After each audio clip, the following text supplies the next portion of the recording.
Assalamualaikum warahmatullahi wabarakatuh. Ini saya mau cerita kejadian insya Allah mungkin pada tahun 1977. Nah, pada waktu itu saya baru saja pindah rumah. Dari rumah yang lama itu diajak pindah sama bapak sama mama menempati rumahnya Mbah yang baru saja meninggal dunia. Nah, singkat cerita, pada waktu itu sedang liburan sekolah kenaikan kelas, dan kalau tidak salah waktu itu saya naik kelas 4. Yang namanya orang baru pindah dari tempat rumah yang lama menuju rumah yang baru itu tentu saja belum banyak yang dikenal dari teman-teman sebaya. Maka singkat cerita, liburan sudah selesai dan mulailah masuk sekolah. Nah, seiring berjalannya waktu tidak terasa sudah mencapai pelajaran itu catur wulan pertama, dan tentu saja setelah itu ada yang namanya liburan lagi. Namanya juga tinggal di rumah yang baru, tentu saja perkenalan dengan teman itu masih sedikit. Akan tetapi dengan beriringnya waktu sudah mulai agak banyak mengenal teman-teman di lingkungan di mana saya tinggal, dan saya paling sering itu main di rumahnya Pak D. Suradi, tapi orang itu disebut namanya Pak Surat. Dan Pak D. Surat ini orangnya yang mengerjakan sawah milik bapak saya. Kalau bahasa Jawanya itu ngedok. Artinya bekerja tidak dibayar dengan uang, tapi bayarannya itu hasil daripada panen. Tergantung dari kepanenannya itu apa. Kalau padi ya berarti dibayar dengan padi. Dan tugas beliau ini mopok galeng, bahasanya itu memperbaiki batas-batas sawah atau pematang sawah. Nah, rumah Pak D. Suradi ini jauh dari rumah saya, ya mungkin kalau dihitung kilometernya mungkin kurang lebih 3 kilo sampai 3,5 kilometer lah, bahasanya seperti itu. Nah, pada saat itu kebetulan habis masa panen padi, dan kemudian sudah semai bibit padi itu sudah waktunya menanam, maka beliau itu mulai mengerjakan sawah. Kebetulan saat itu sawah yang dibajak secara manual, jadi dibajak secara manual oleh namanya Pak Desa Mijan dengan menggunakan sepasang kerbau. Dan otomatis sayalah yang mendapat tugas untuk mengantarkan nasi untuk sarapan beliau berdua yang sekaligus buat makan siang. Nah, pada saat beliau berdua itu sedang menikmati sarapan pagi, beliau itu berdua sambil bercerita tentang kehidupan masing-masing.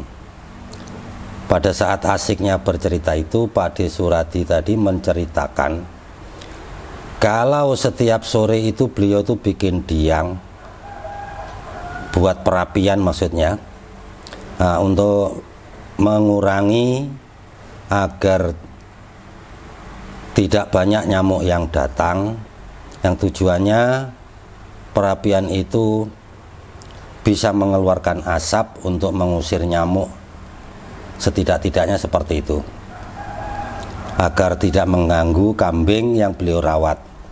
Nah, pada saat api sudah mulai ada bara apinya, beliau itu bercerita selalu memasukkan singkong, yaitu 2-5 biji singkong ke dalam bara api tersebut. Kemudian ditutup lagi dengan sisa-sisa ramban. Ramban itu bisa jadi pohon turi, bisa jadi daunnya nangka, juga bisa itu kadang-kadang juga dimasukkan itu rumput yang sudah menguning, sisa-sisa yang tidak dimakan lagi oleh kambingnya, dengan tujuan singkongnya masak dan apinya stabil, dan singkongnya nanti bisa dinikmati setelah malam hari, yang kebiasaannya dengan sehabis maghrib sudah bisa masak. Namun akhir-akhir ini singkong itu selalu saja hilang.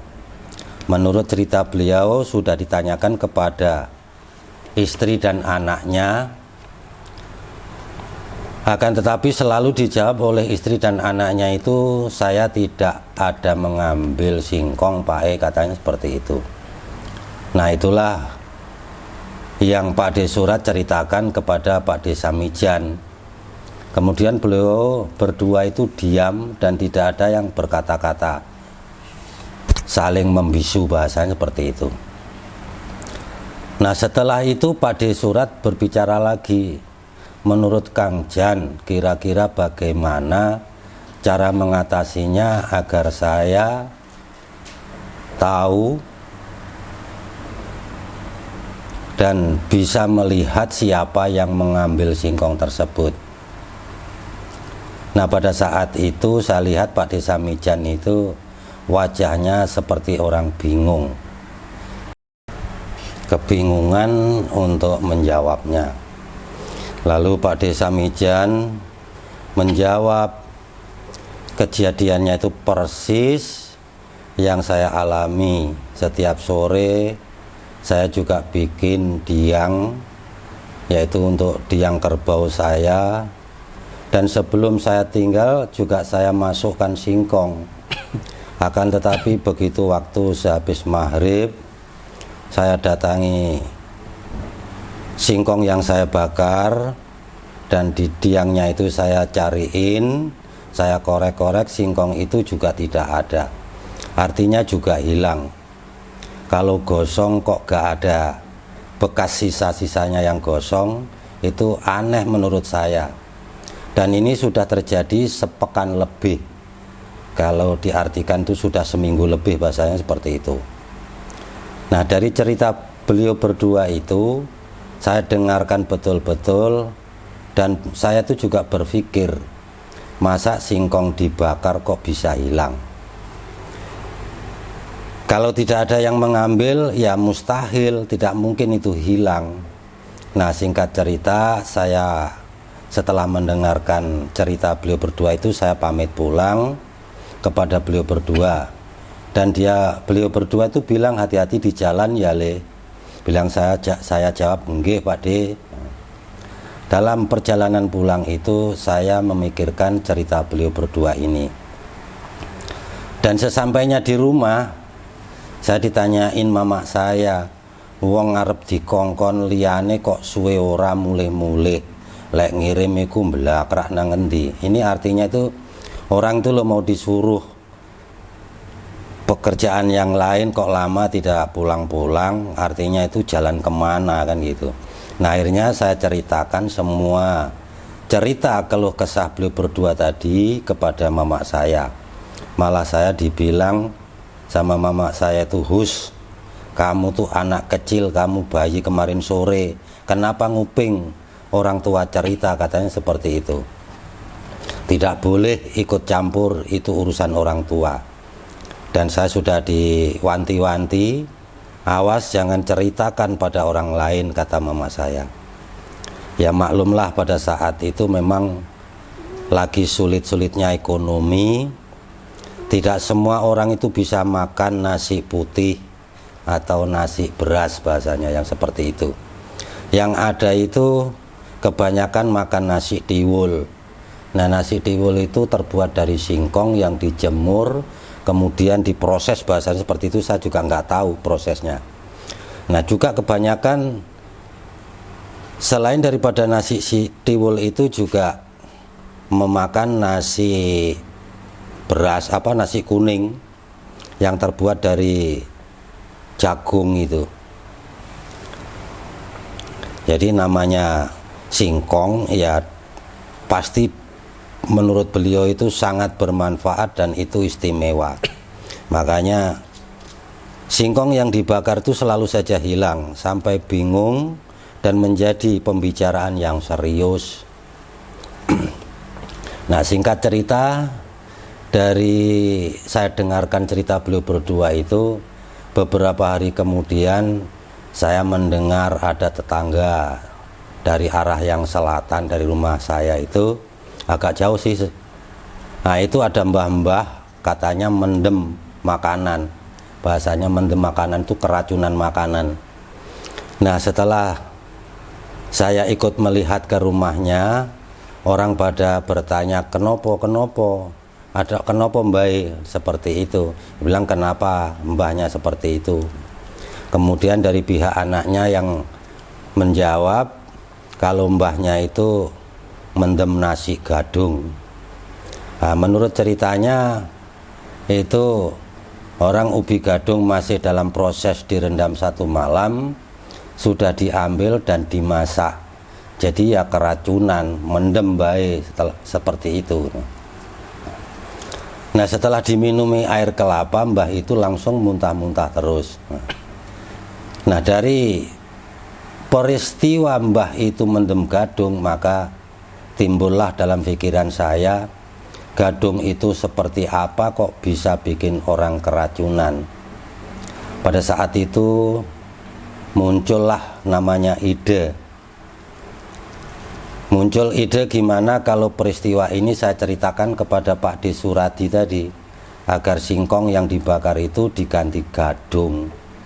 Nah beberapa hari kemudian, waktu itu habis pulang sekolah, saya bermain dan mendatangi rumah Pak D. Suradi itu.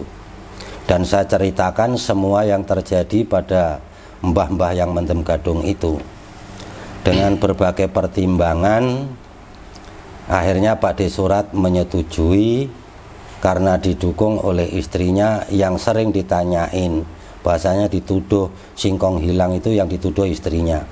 Makanya sering ditanyai istrinya. Daripada saya yang dituduh terus, lebih baik kita coba, karena kalau yang mengambil itu manusia, maka tidak mungkin gadung itu akan dimakan atau diambil. Setelah beliau sepakat, akhirnya Pak D. Suradi itu mencarikan ubi gadung. Insya Allah kalau tidak salah pada waktu itu hari Sabtu itu sudah dipersiapkan semuanya oleh Pak D. Suradi. Nah di situ saya dibikinkan bilik dari welit yang dibikin itu, welit itu dibikin dari daun tebu yang sudah mengering itu. Nah dikasih apa namanya itu ya, jalon kah, dari bambu, kemudian disusun, kemudian diikat. Nah itu untuk mengintai siapa yang datang nantinya. Nah welit itu disusun 2 tingkatan dan diikat pada tiang bambu yang ditancapkan. Posisinya itu di belakang rumah beliau. Nah, setelah selesai dibikinkan bilik itu, Pak De Surat juga sudah mengumpulkan sampah-sampah, sisa-sisa makanan kambing yang dicampur dengan sampah-sampah daun bambu. Karena memang di situ rumah beliau itu dekat dengan rumpun bambu, di belakang rumahnya juga ada pohon pisang-pisang. Kemudian dinyalakan dan dijagai. Setelah itulah saya baru pulang dulu, pamit sama Pak De Suradi, mandi, nanti akan datang lagi. Nah, kemudian saya pakai celana pendek dengan kaos kalau tidak salah waktu itu, kemudian membawa sarung. Yang biasanya berangkat ke masjid, tapi ini malah berangkat ke rumahnya Pak De Suradi karena penasaran. Maka saya menuju rumahnya Pak De Surat, dan langsung sampai di rumahnya itu sembunyi di balik bilik welet tadi bersama Pak De Surat dan istrinya. Lama kami menunggu, kira-kira sehabis maghrib ada orang yang berdiri di dekat tiang itu. Jadi berdiri di dekat tiang itu, yang saya lihat itu hitam orangnya, berbulu, lebat bulunya. Dan kemudian langsung saja saya bilang itu sama Pak De Surat, orangnya sudah datang gitu. Orangnya bertubuh tegak dan berbulu lebat Pak De, dan hitam, saya bilang seperti itu. Akhirnya Pak De Surat bersama istrinya juga mengintip dari celah-celah welet tadi. Tapi anehnya beliau berdua itu tidak melihat apa-apa. Jadi saya perhatikan terus orang itu. Akhirnya orang itu jongkok, mengorek-ngorek tiang tadi, dan akhirnya mengambil gadung yang dibakar itu. Kemudian satu persatu dimakan, yang akhirnya habislah semua 5 biji gadung yang dibakar itu. Nah, setelah habis itu saya akhirnya berdiri keluar dari bilik itu sambil memanggil Pak De Surat tadi, ayo cepat Pak De, ditangkap. Saya bilang seperti itu. Tapi Pak De Surat bilang, apa yang ditangkap? Maka saya jawab, ya yang mengambil gadung bakar itu gitu. Tetapi tetap saja Pak De Surat tadi tidak melihat. Jadi Pak De Surat dengan istrinya itu juga tidak bisa melihat apapun. Pokoknya tidak bisa melihat. Nah, tanpa sadar saya itu langsung pegang tangan Pak De Surat yang kanan dengan tangan saya yang kiri. Kemudian jari tangan kanan saya itu tunjukkan ke arah Pak De Surat itu. Jadi jari tangan saya yang kanan itu saya tunjukkan ke arah orang itu. Nah, pada saat itulah Pak De Surat bisa melihat orang yang mengambil tadi. Tetapi beliau itu langsung lunglai, katanya istrinya itu, lo kok semaput Pak gitu. Artinya itu siup. Nah, istri beliau itu bingung dan saya malah bengong, tidak tahu apa yang harus terjadi. Tidak tahu apa yang terjadi pada Pak De Surat itu. Sementara saya hanya memperhatikan orang yang mengambil gadung bakar itu berjalan itu dengan jalannya oleng ke kanan, oleng ke kiri, berjalan sambil nabrak-nabrak pohon, yaitu nabrak pohon pisang. Ya, artinya sempoyongan berjalan itu hingga tidak saya lihat lagi karena hilang dalam kegelapan malam. Nah, setelah saya melihat Pak De Surat berbaring di tanah, dikasih PPO hidungnya itu sama istrinya. PPO itu minyak angin zaman dulu. Jadi hidungnya itu dikasih PPO sama istrinya sambil dikipasin. Nah, pas adzan Isya itu Pak De Surat bisa duduk dan sadar tapi belum bisa ditanyai. Nah, setelah itu saya ambilkan air minum dan saya minumkan kepada Pak De Surat, baru Pak De Surat itulah bisa bersuara, artinya bisa keluar suaranya walaupun serak-serak. Terus akhirnya dibopong sama istrinya, dibawa masuk ke dapur, didudukkan di lincah. Lincah itu seperti apa ya, bangku segi 4 tapi terbuat dari bambu gitu. Nah, barulah beliau bernafas teratur dan sudah bisa ditanyai.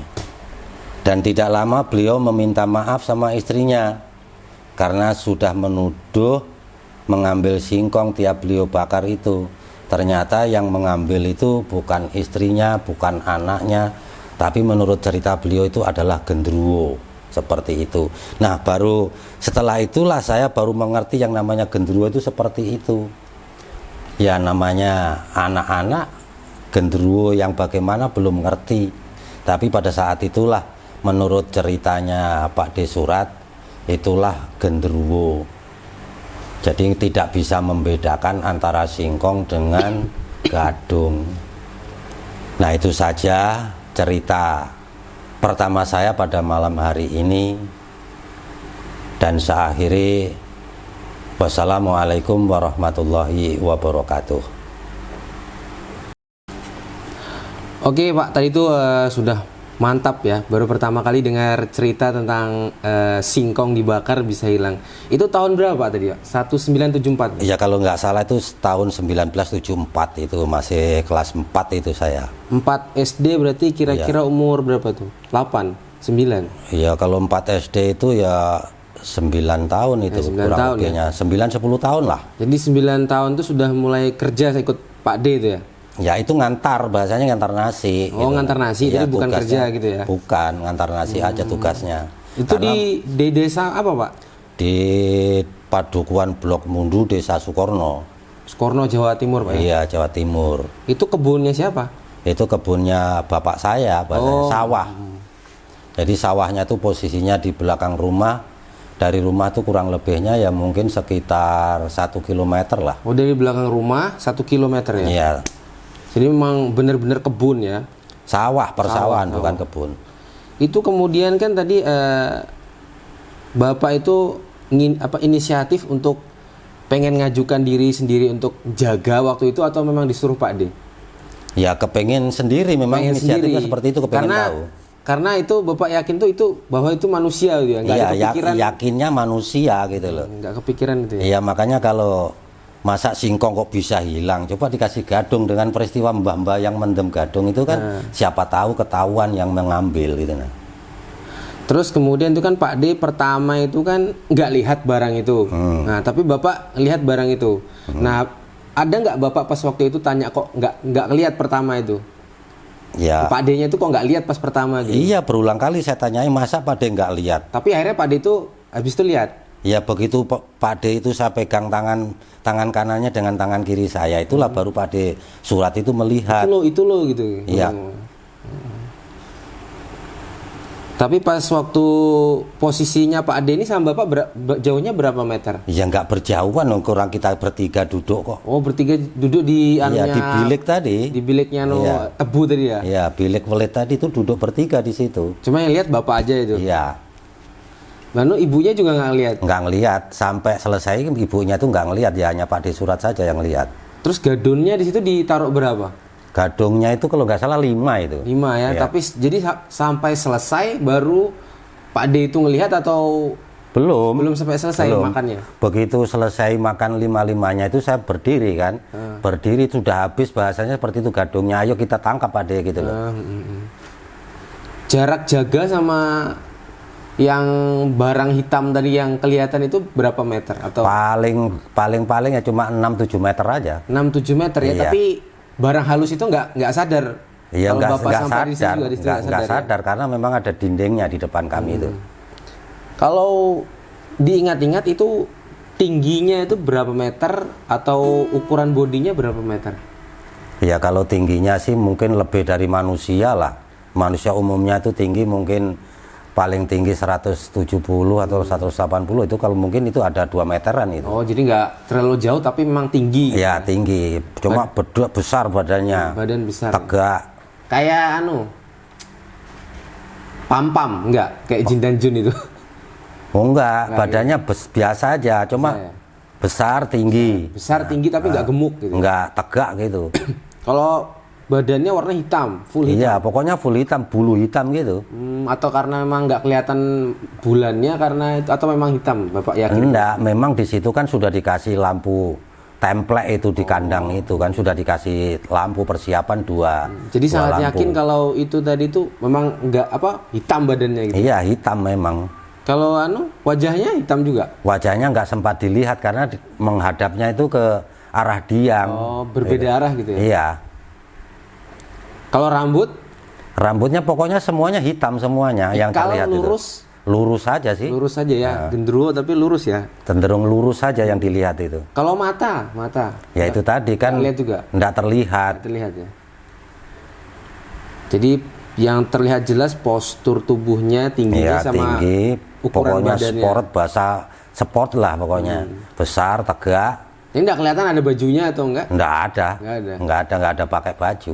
Enggak pakai Bapak. Jadi Bapak yakin nggak ada bajunya? Ya yakin nggak ada baju, orang jelas betul kok. Terus gimana ya, bentar. Kalau wajahnya nggak begitu lihat ya? Ya dari samping itu aja, cuma ya berbulu juga sih. Kalau Bang, baunya?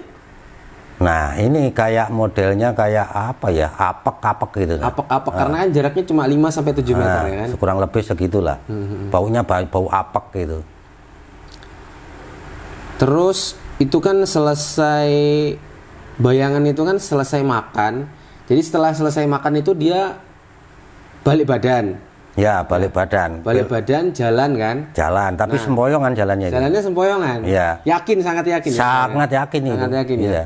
Nah setelah sempoyongan itu, sempoyongan. Jadi setelah sempoyongan itu barang halus itu, Pak Ade Bapak itu juga ngelihat sudah itu. Baru begitu saya pegang baru ngelihat. Baru posisinya itu bayangan itu pas ke belakang atau masih makan? Ke belakang sudah. Sudah mau jalan ke belakang. Sudah mau jalan ke belakang tadi. Baru Pak De Surat tadi itu ngelihat langsung siup beliaunya.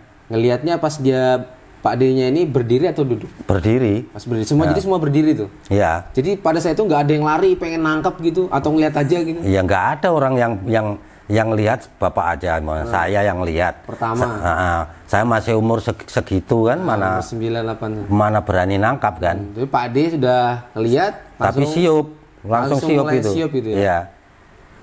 Ibunya nggak siup kalau ibu? Enggak, ibunya kan nggak ngelihat, cuma ibunya bingung. Kenapa kok sampai seperti itu kan gitu. Jadi terus waktu Pak Ade itu tadi siup, Bapak ngelihat barang halus itu tadi, itu kan Bapak kan toh, bahasanya itu ada kayak suara-suara kan. Nah itu, bayangan itu sempat berbalik badan ngelihat Bapak bertiga nggak? Nggak, terus berjalan aja ya. Habis itu tiba-tiba hilang kah atau gimana gitu? Bukan, jalan itu nabrakin pohon pisang itu karena oleng tadi. Gitu. Jadi pohon pisang ditabrak? Iya, pohon pisang tuh ditabrak, dol. Goyang? Ya goyang memang. Memang goyang. Tapi yakin itu bukan manusia ya? Ya bukan. Bukan ya? Bukan. Tapi setelah dari pohon pisang itu kan menuju pohon bambu, jadi gelap sudah nggak kelihatan sudah itu. Pohon bambu, jadi habis itu nggak kelihatan? Nggak kelihatan. Jadi jarak dari tempat gadun sampai ke tempat bambu itu sampai sepanjang jauh mata Bapak melihat itu berapa meter kira-kira? Gadun sampai bambu tadi. Kalau dari melihat posisi duduk berdiri saya tadi sampai ke tempat diang, sampai ke pisang, menuju ke pohon bambu itu ya mungkin 3 sampai 40 meter lah. Oh. Terus ini Pak, ada yang saya tanya. Ini kan masih umur 8-9 tahun kan. Jadi pada saat itu kan Pak Ade sudah pingsan nih. Apa yang dipikirin Bapak? Kenapa kok Pak Ade tiba-tiba pingsan? Gitu? Enggak, waktu itu ya saya bengong aja gitu loh. Apa sudah mulai terbesit?